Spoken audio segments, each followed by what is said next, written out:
Herkese selam. Vlog olmayan ilk videoma hoş geldiniz. Bu yüzden ben de tam olarak nasıl başlayacağımı bilemiyorum. 2025 yılı itibariyle kendi ajandamı bastırma ve kullanma hedefimi gerçekleştirdim. Gerçekleşen bir hedefimi de sizlerle paylaşmanın mutluluğunu yaşıyorum şu an. Çok da heyecanlıyım. Ajanda kullanmak, daha doğrusu kullanabilmek hem öğrencilik yıllarımda hem de devamında edinmek istediğim bir alışkanlıktı. Ama bir türlü bunu başaramadım. Denemedim diyemem ama hayatımın farklı dönemlerinde farklı tarz ajandalara sahip oldum ve bunları kullanabilmek için uzun uğraş gösterdim. En uzunu üniversite yıllarında kullandığım ajandaydı ve yaklaşık 4 ay devam edebildi sadece. Bu da bir öğrenim dönemine denk geldiği için uzun sayabiliriz aslında.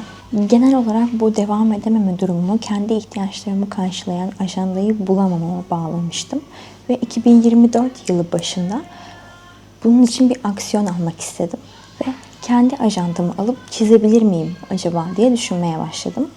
2024 Ocak ayı itibariyle hemen noktalı bir ajanda edindim ve çizmeye başladım. Ocak ayının çizimlerini, plannerlarını yaptım. Çok da zevkli bir şekilde bir ay boyunca o ajandayı kullandım.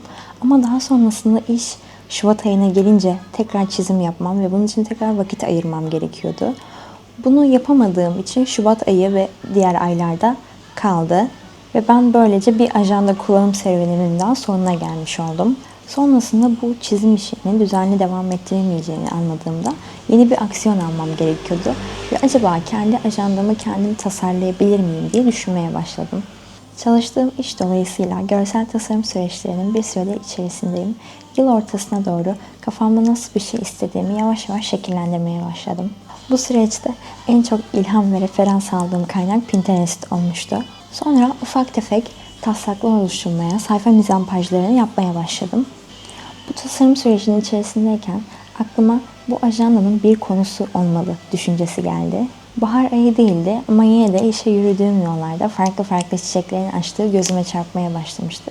Bunları görmek bana gerçekten iyi geliyordu. O yüzden bu ajandanın konusunda çiçekler, daha doğrusu yılın çiçekleri olarak belirledim. 12 ayın her haftası için tasarım yapmak, mizampajlarını ayarlamak yaklaşık 2,5-3 ay kadar süremi aldı. 3 ayın sonunda kapak tasarımını da yaparak ajandamı bitirdim. İşin zor kısmı şimdi başlamıştı çünkü tasarım süreçlerinde hep tek başımaydım. Ama artık bu ajandayı bastırabilmek için birilerine ihtiyaç duyuyordum. İnternette bulduğumuz, adını duyduğumuz, önerilen, büyük küçük fark etmeksizin bütün ajandacılara, offsetlere, fotokopi merkezlerine mail atmaya başladık fiyat teklifleri için. Çoğundan geri dönüş alamadık. Geri dönüş aldıklarımızdan bazıları en az 100 veya 500 adetle sadece basıma girebileceklerini belirttiler. Bazıları bir ajanda için 4 basamaklı sayılardan bahsettiler. Bazıları ise önceden fiyatı düşük tutup pazarlıktan sonra tekrardan yükselttiler. Ve benim bu ajanda ile ilgili düşündüğüm hayaller yavaş yavaş düşmeye başlamıştı.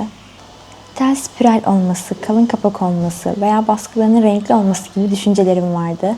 Bu süreçte yılın sonuna da geldiğimiz için bir karar vermem gerekiyordu. Bir fotokopici ile anlaştım. İstediğim ölçülerde kesim yapıp plastik sprey ile bana gönderebileceklerini söylediler ve ben de kabul ettim. Yeni yıla günler kala ajandam elime ulaştı. Her ne kadar eksikleri olsa da şu an elimde olmasını seviyorum. Bu süreçte öğrendiğim bilgilerle seneye daha iyisini ortaya çıkarmayı ve daha iyi insanlarla çalışmayı hedefliyorum. Şimdi biraz ajandamızın tasarımını inceleyelim. Girişinde bizi böyle bir sayfa karşılıyor. Bu tasarıma en son eklenen kısım, ancak baskıdan dolayı sağ ve sol kenarlarında bir eşitsizlik söz konusu. Devamında yılın hedeflerini ve notlarını içeren bir tam sayfa var. Buraya yazdıklarımı şimdilik sizler için kapatıyorum. Devamında yine tam sayfa halinde 2025 yılının takvimini görüyoruz. Burada her ayın yanında ona ayrılmış çiçeklerin ve isimleri görebiliriz. Mesela Mart ayı için kiraz çiçeği, Nisan ayı için sümbül çiçeği gibi.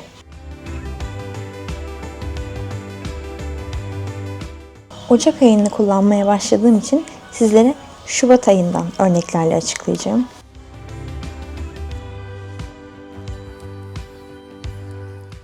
Ay tasarımları o ayın çiçeğiyle başlıyor ve tam sayfa bir ay takvimi ile devam ediyor. Alt kısmında bu ayın önceliklerini yazacağınız bir bölüm var.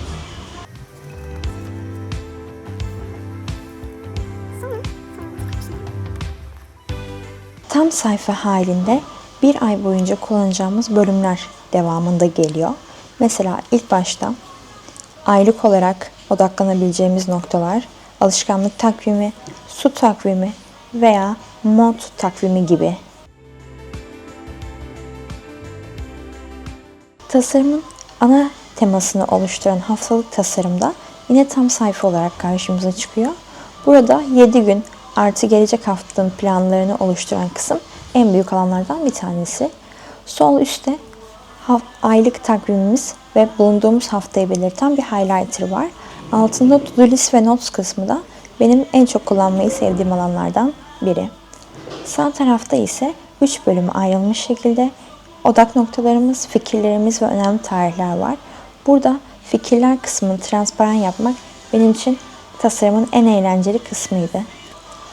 Haftalık tasarımlar 5 hafta olmak üzere devam ediyor ve sonra biz diğer aya geçiyoruz.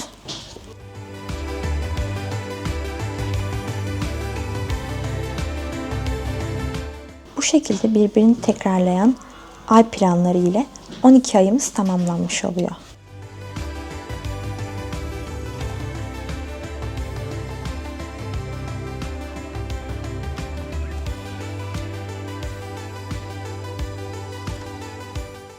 Son Aralık ayı ise benim için en değerli renklerden biri olan sarı ile bitti.